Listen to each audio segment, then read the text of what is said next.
कहानी की शुरुआत में हमें 2007 का टाइम अफ़गानिस्तान दिखाया जाता है, जहाँ पर तालिबान वाले बुद्धा की मूर्तियों को डिस्ट्रॉय कर रहे होते हैं। इसीलिए कुछ दिनों के बाद वहाँ पर एक आर्कियोलॉजिस्ट को टीम को बुलाकर वहाँ पर जो कुछ बचा हुआ होता है उसकी जांच करवाते हैं, ताकि उन अवशेषों को बचाकर वापस पुनर्निर्माण किया जा सके। अफ़गानिस्तान से एक रिसर्चर दिलावर और इंडिया से एक आर्कियोलॉजिस्ट आर्यन कुलश्रेष्ठ को बुलाया जाता है। वहाँ पर खुदाई करने के बाद आर्यन को उनको एक बॉक्स मिलता है, जिसमें कई साल पुराने सोने और सिक्के थे और बहुत सारे आभूषण होते हैं, और वो सारी चीज़ें इंडिया के राजा दलहन के टाइम की थी। वो उनके लिए काफ़ी महत्वपूर्ण खोज थी, पर तभी वहाँ पर तालिबान आकर हमला कर देते हैं और सारे लोग वहाँ से अपनी जान बचाकर भागने की कोशिश करते हैं। पर आर्यन और दिलावर उसे अपने साथ बचाकर भागने लगते हैं, जिससे वो एक सुरंग के थ्रू गुफा में आके गिरते हैं, जहाँ पर उन्हें एक भगवान बुद्धा की लेटी हुई मूर्ति मिलती है, जो कि उनकी एक और खोज होती है। और उसके बाद वहाँ के आर्कियोलॉजिस्ट डिपार्टमेंट आर्यन की बहुत ही तारीफ करते हैं और उस खोज का आधा हिस्सा वो भारत को तोहफे के रूप में देते हैं, ताकि इन दोनों देशों के बीच अमन और दोस्ती बनी रहे। यहाँ पर आर्यन मीडिया को बताता है कि वो एक नास्तिक है, जो उन्हीं चीज़ों को मानता है जिनका कोई साइंटिफिक प्रूफ होता है, और इसी वजह से मीडिया आर्यन को अपने न्यूज़पेपर में एक नास्तिक बनाकर छाप देती है। अब नेक्स्ट सीन में हम देखते हैं आर्यन की फैमिली को, जिसमें उसकी वाइफ गायत्री और उसका बेटा कबीर होता है। कबीर हमेशा से कॉमिक पढ़ता रहता था। एक सीन में हमें पता चलता है कि पुष्पक कंपनी और गवर्नमेंट मिलकर शिव समुंदर करके प्रोजेक्ट लेकर आने वाले हैं, जिसकी वजह से वो राम सेतु को तोड़कर वहाँ पर एक शिपिंग कैनल बनाना चाहते हैं, जिसकी वजह से उनके शिपिंग बिजनेस को बढ़ावा मिल सके। सब लोगों की इससे श्रद्धा जुड़ी हुई थी, क्योंकि ये श्री राम ने बनवाया था, और इसीलिए बाकी सब प्रोजेक्ट के अगेंस्ट हो जाते हैं, और राम सुरक्षा समिति ने इसके अगेंस्ट पिटीशन भी फाइल कर दिया होता है। इसीलिए पुष्कर कंपनी के ओनर इंद्रकांत को ये प्रूफ देना था कि राम सेतु मैन मेड नहीं है बल्कि नेचर मेड है, जिसे श्री राम से पहले बनाया गया था। और इसके लिए आर्कियोलॉजिस्ट के मैनेजर आर्यन को हायर करते हैं। वो उससे कहते हैं कि वो कोर्ट में ऐसी रिपोर्ट बनाकर सबमिट करे जिससे कोर्ट को ये लगे कि ये एक नेचर मेड सेतु है, क्योंकि आर्यन खुद भगवान में विश्वास नहीं करता था, और इसीलिए उसने श्री राम में भी विश्वास नहीं था, और उसे भी यही लगता था कि ये सेतु श्री राम के टाइम से बहुत पहले का है, और इसीलिए वो अपनी एक रिपोर्ट रेडी भी कर लेता है। जिसके बाद उसकी वाइफ गायत्री उसे ये रिपोर्ट सबमिट करने से रोकती है, क्योंकि इससे श्री राम के अस्तित्व से भी कई सवाल खड़े हो जाते और बहुत से लोगों की आस्था को भी ठेस पहुंचती, क्योंकि राम सेतु श्री राम की पहचान चिन्ह था। पर आर्यन उसकी कोई भी बात नहीं सुनता है और अपनी रिपोर्ट को कोर्ट में सबमिट कर देता है, और साथ में ही आर्यन उसमें यह भी मेंशन करता है कि रामायण सिर्फ एक काल्पनिक महाकाव्य है, जिसकी वजह से बहुत से लोग सड़कों पर उतरकर इसका विरोध करने लगते हैं, क्योंकि इसकी वजह से उनकी आस्था पर भी कई सारे सवाल उठने लगे थे।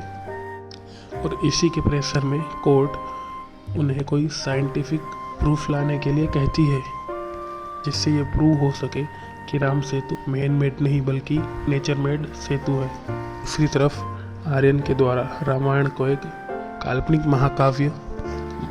महाकाव्य कहने की वजह से लोगों में बहुत गुस्सा होता है, और इसी तरह से आर्यन को आर्कियोलॉजिस्ट डिपार्टमेंट से कुछ टाइम के लिए सस्पेंड कर दिया जाता है। पर कुछ दिन बाद उसके बॉस उसे इंद्रकांत से जाकर मिलवाते हैं, और यहाँ पर इंद्रकांत उन्हें एक रामेश्वरम रिसर्च पर जाने के लिए कहते हैं, ताकि वो राम सेतु पर साइंटिफिक प्रूफ ला सके, ताकि वो लोग प्रूफ कर सकें कि वो नेचर मेड सेतु है जो कि श्री राम के पहले से बनाया गया था। और इस टाइम तो आर्यन इसके लिए मना कर देता है, क्योंकि अब वो और इस कंट्रोवर्सी में नहीं फंसना चाहता था। पर उसे यह पता ही नहीं था कि वो ऑलरेडी अब इस कंट्रोवर्सी का हिस्सा बन चुका है, क्योंकि उसने रामायण पर सवाल जो उठा दिए थे। इसी की वजह से कबीर का एक फ्रेंड उसको स्कूल में रावण बोलने लगता है, क्योंकि उसके डैड आर्यन श्री राम को मानते ही नहीं थे। और ये बात सुनकर कबीर उस लड़के को पीट देता है, और जिसकी वजह से प्रिंसिपल आर्यन को स्कूल में बुलाती हैं। और इस बीच कुछ लोग आर्यन को पकड़कर ज़बरदस्ती उसका फेस काला कर देते हैं, क्योंकि लोग उसके द्वारा कही गई बातों से बहुत ही ज़्यादा गुस्से में थे। स्कूल में भी आर्यन पर उसके प्रिंसिपल बहुत गुस्सा करती है, क्योंकि कबीर ने एक बच्चे को पीटा था इसलिए। और जिसकी वजह से वो सोच लेता है कि अब वो रामेश्वरम जाके राम सेतु के सच्चाई को बाहर लाएगा, और इससे वो ये भी प्रूव कर पाएगा कि रामायण एक काल्पनिक है या एक सच्चाई है। और ये बात सुनकर गायत्री परेशान हो जाती है, क्योंकि इसके बाद वो लोग और ज़्यादा कंट्रोवर्सी में फंसने वाले थे। और इसीलिए वो आर्यन को छोड़कर अपने घर चली जाती है। और next day Aryan Indian Ocean Rameshwaram में पहुंच जाता है, जहां पर राम सेतु बनाया गया था। वहां पर उसकी मुलाकात प्रोजेक्ट हेड बाली से होती है, और बाली शिप में अपनी लैब में लेकर आता है, जहां पर रिसर्च के लिए काफ़ी मशीनें और लैब्स थी। यहाँ पर बाली आर्यन को डॉक्टर से मिलवाता है। जो ये तीनों डॉक्टर हैं वो इसके साथ पे इस प्रोजेक्ट पर काम करने वाले हैं। साथ ही आर्यन के कहने पर उसे एक सूट भी प्रोवाइड कराया जाता है, जिससे वो बिना किसी परेशानी के अंडर वाटर में जा सकता था, और वहाँ पर जितना चाहे उतनी देर रुक सकता था। इस सूट में उन्होंने कई सारे फीचर्स ऐड किए थे। बाली अपनी रिसर्च को करने से पहले आर्यन से कहता है कि वो सी के अंदर एंटर करने के बाद श्रीलंकन एरिया में एंटर ना करे, क्योंकि वहाँ पर सिविल वॉर छिड़ चुका है। तो उसको अपनी रिसर्च इंडियन टेरिटरी के अंदर रहकर ही करनी होगी। इसके बाद आर्यन को बताया जाता है कि राम सेतु समुद्र के अंदर 6 फीट नीचे डूबा हुआ है, और उन्होंने इसका एक 3D होलोग्राम भी रेडी किया है। अब उन्हें राम सेतु की एज का पता लगाने के लिए उसका सैंपल कलेक्ट करना जरूरी था।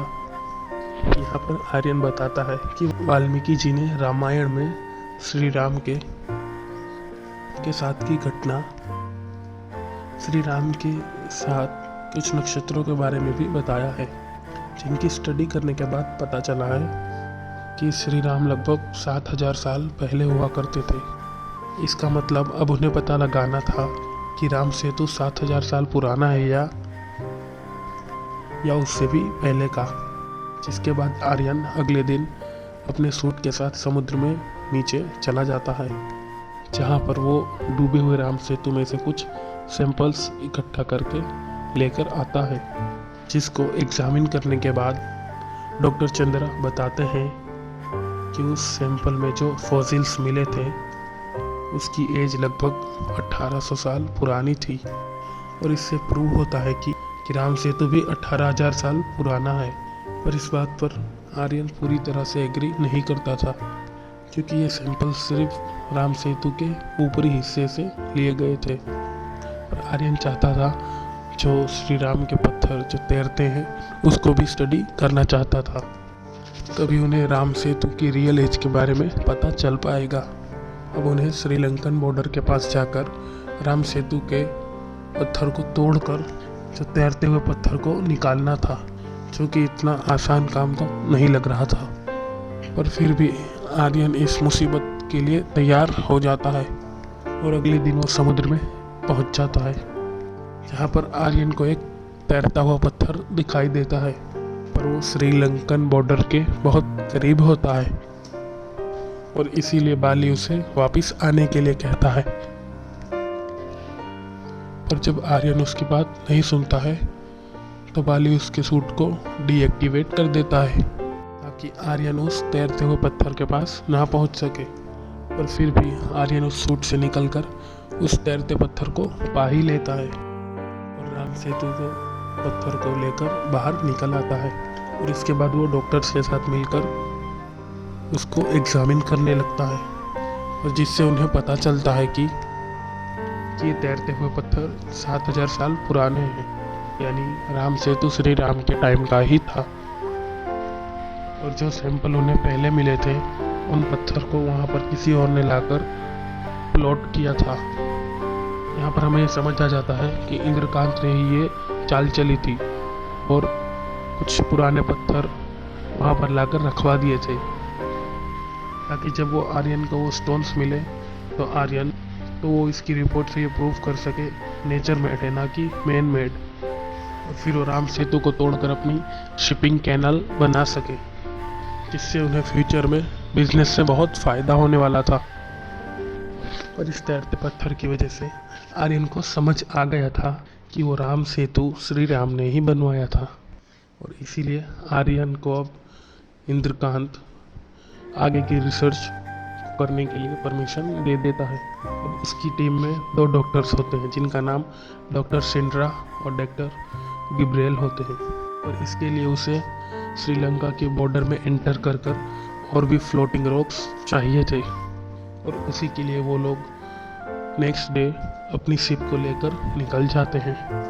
अब बाली को पता था कि सी में तूफान आने वाला है और उसका यह प्लान था कि वो समुद्र के तूफान में ही उन तीनों को मार देगा। और इसीलिए जैसे ही वो लोग निकले तभी बाली ने पहले से ही उनके शिप के सारे सेफ्टी फीचर्स को डीएक्टिवेट करवा दिया और इस बारे में डॉक्टर गिब्रियल को उस पर पहले से ही शक हो गया था और इसीलिए वो सारे फ्लोटिंग रॉक्स को अपने बैग में छुपाकर ले आई थी, क्योंकि राम सेतु श्री राम के टाइम का था और इसका प्रूफ उनके पास वो फ्लोटिंग रॉक्स ही था।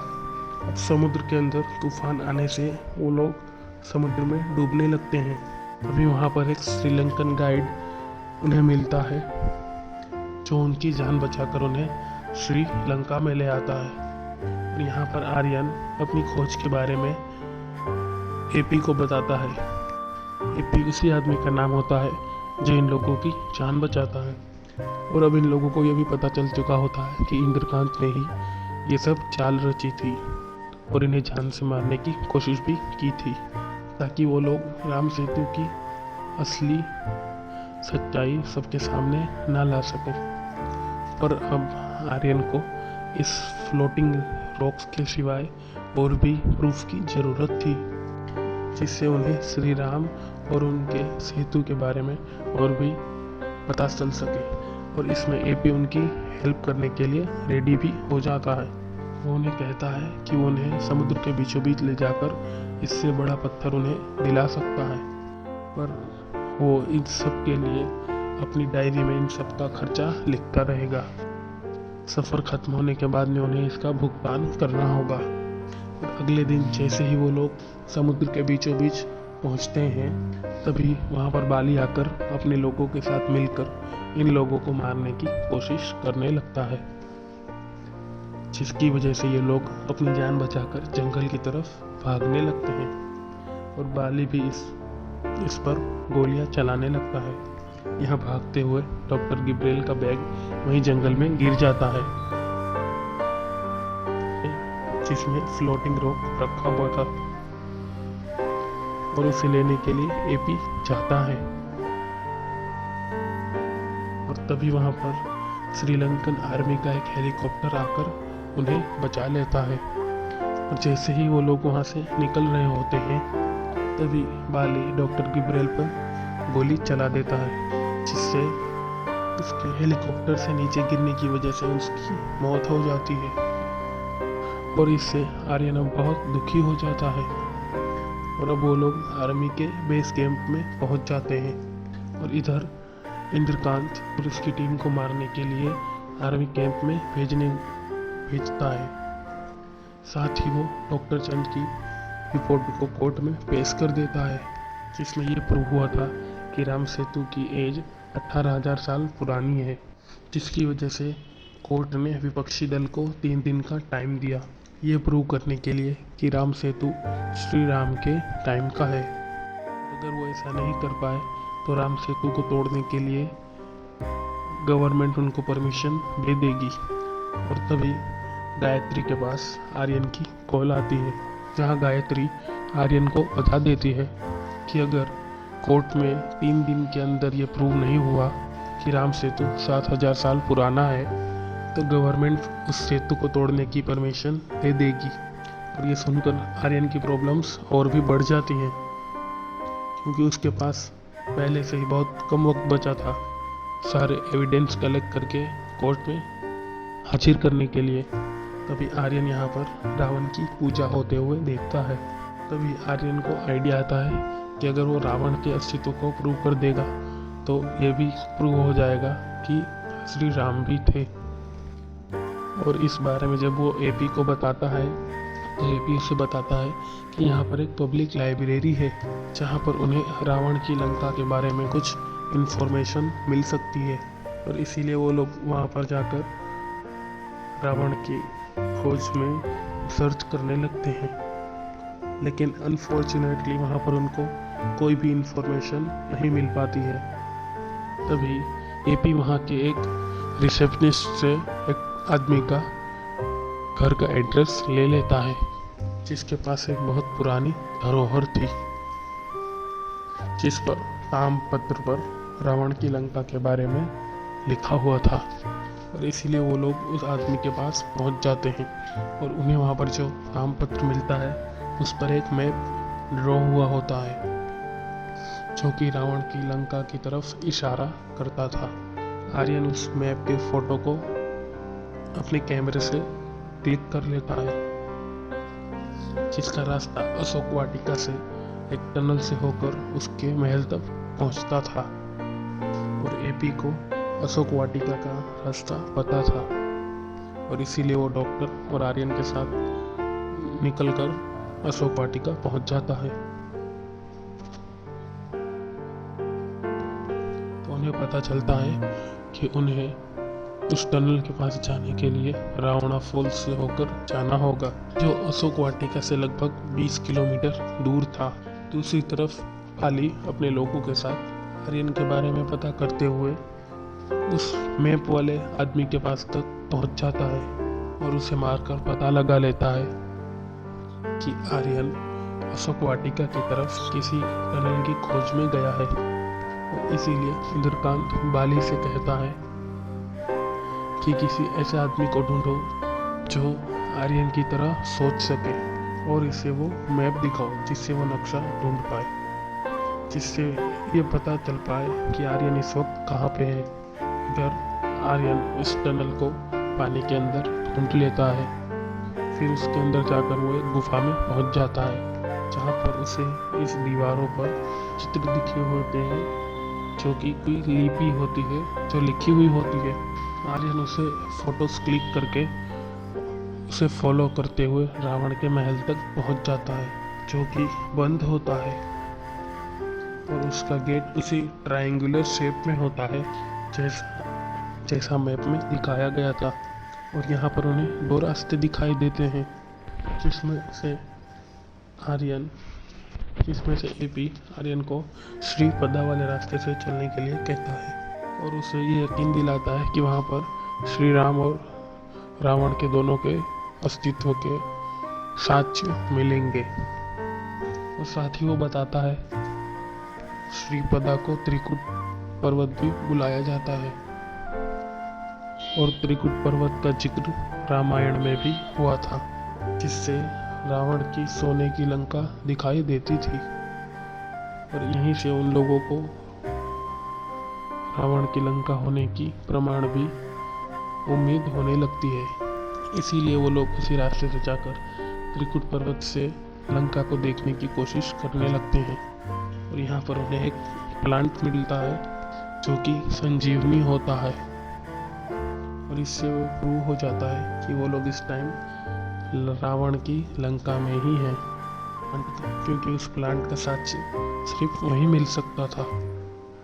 वो उस प्लांट को अपने पास रख लेते हैं, पर तभी वहाँ पर बाली गायत्री को लेकर पहुँच जाता है और उन सबको अपने हेलीकॉप्टर में बिठा लेता है। और इसके बारे में गायत्री ने ही उस मैप को डिकोड करके आर्यन के बारे में बताया था। अब बाली आर्यन से उस फ्लोटिंग रॉक के बारे में पूछता है, और जब आर्यन ये कहता है कि वो फ्लोटिंग पत्थर जंगल में ही कहीं छूट गया, तो बाली को यकीन नहीं होता है और वो डॉक्टर सेंड्रा को गन पॉइंट पे ले लेता है। और जब एपी उसे बचाने के लिए आगे आता है, तो बाली उसे धक्का मार देता है, जिससे एपी हेलीकॉप्टर के नीचे गिर जाता है और उसका बैग आर्यन के हाथों में आ जाता है। आर्यन गुस्से में उस बैग को बाली के सिर पे मारता है, जिससे बाली यहीं पर नीचे गिर जाता है और डॉक्टर सेंड्रा उस हेलीकॉप्टर को रोकने की कोशिश करने लगती है, जिसकी वजह से वो क्रैश हो जाता है और वो सारे लोग जख्मी हालत में नीचे आकर गिरते हैं, जहाँ पर आर्यन उस हेलीकॉप्टर में से एपी के बैग को लेने जाता है और तब उसे पता चलता है कि वो फ्लोटिंग रॉक एपी के बैग में ही है। साथ में आर्यन बाली को भी बचा लेता है, जिससे बाली उन्हें वहां से निकालने का इंतजाम करता है। दूसरी तरफ आज कोर्ट में आखिरी दिन होता है, जहां पर कोर्ट इंद्रकांत के हक में फैसला सुनाने वाली थी कि तभी वहां पर आर्यन कोर्ट में सारे एविडेंस लेकर पहुंच जाता है और वहां पर फ्लोटिंग रॉक्स को दिखाता है, जिसकी एग्जामिन करने के बाद उन्हें पता चला था कि ये 7000 साल पुराने ही हैं, यानी श्री राम के टाइम पीरियड का ही है, जिससे ये प्रूव होता है कि राम सेतु श्री राम के टाइम का ही सेतु है। साथ ही में आर्यन लंका में मिले रावण के साक्ष्य और संजीवनी प्लांट को भी दिखाता है और प्रूव करता है कि जब लंका में रावण के होने के साक्ष्य मिल सकते हैं, तो अयोध्या में श्री राम के होने के भी प्रमाण मिल सकते हैं। और उसे दुख होता है कि उसे श्री राम के होने के बारे में साक्ष्य देने पड़ रहे हैं। साथ ही आर्यन ये भी प्रूव करता है कि अंग्रेजों के आने के बाद उन्होंने राम सेतु के ब्रिज को नाम बदलकर एडम ब्रिज कर दिया था, जिससे आने वाले समय में श्री राम के मुमिल किया जा सके। और साथ ही वो कहता है कि जैसे ताजमहल को बचाने के लिए कई फैक्ट्रीज बंद करने से देश के विकास में कोई फर्क नहीं पड़ा, वैसे ही राम सेतु से देश के डेवलपमेंट में कोई फर्क नहीं पड़ेगा, पर लोगों के विश्वास, आस्था और इस पर बहुत फर्क पड़ेगा, क्योंकि श्री राम के हजारों मंदिर मिल सकते हैं, पर सेतु एक ही है और वो है सिर्फ राम सेतु। श्री राम के अस्तित्व और उनकी पहचान है ये राम सेतु, और अगर इसीलिए इसे तोड़ा गया, हजारों साल की पुरानी धरोहर और विश्वास को भी ठेस पहुंचेगी। इन सारे एविडेंस को देखने के बाद कोर्ट डिसाइड करती है कि किसी को श्री राम के अस्तित्व पर सवाल उठाने हैं, तो उन्हें पहले श्री राम के नहीं होने के सबूत कोर्ट में पेश करने होंगे, और इसीलिए अगर वो जब तक ऐसा नहीं करते हैं, तब तक राम सेतु को तोड़ने की परमिशन गवर्नमेंट को नहीं दे सकती। और इस ऑर्डर के बाद में सारे लोगों के अंदर खुशी की लहर दौड़ पड़ती है, क्योंकि उनकी श्रद्धा की जीत हुई थी। और इसी के साथ ये मूवी एंड हो जाती है। Thank you. आपको ये मूवी का एक्सप्लेनेशन कैसा लगा?